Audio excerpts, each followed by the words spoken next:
नमस्कार। शेतात तूर काढण्याचे काम करत असताना शेतमजुराचा मृत्यू।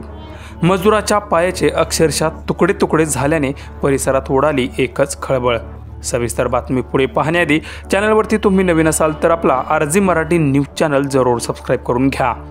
सध्या शेतात काढणीचा हंगाम सुरू झाला असून सगळीकडेच शेतीच्या कामाला वेग आला आहे। अशाच तूर काढणीचे काम करत असताना एका शेतमजुराच्या जीवावर बेतलं। अमरावती जिल्ह्यातील आडगाव खाडे गावच्या शेत शिवारात ही धक्कादायक घटना घडली असून परिसरात खळबळ उडाली आहे।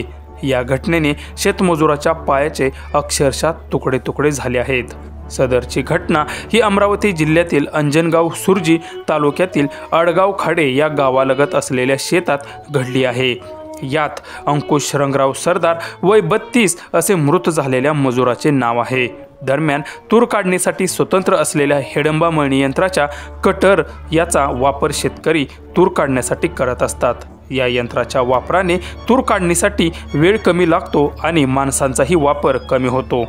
यामुळे हे यंत्र शेतकऱ्यांसाठी फायद्याचं आहे। दरम्यान तूर काढणीचं काम सुरू होतं। यावेळी उमेश हेंड यांच्या शेतात अंकुश सरदार हे तूर काढण्यासाठी रोजाने कामाला आले होते। यावेळी सरदार हे मशीनवरती चढून तुरीच्या झाडाच्या काड्या ह्या त्या यंत्रात टाकत होते, परंतु त्यांचा अचानक तोल गेल्याने सरदार हे त्या यंत्राच्या कटरमध्ये पडले आणि क्षणातच सरदार त्या यंत्रात ओढले गेले। त्यातच त्यांचा मृत्यू झाला।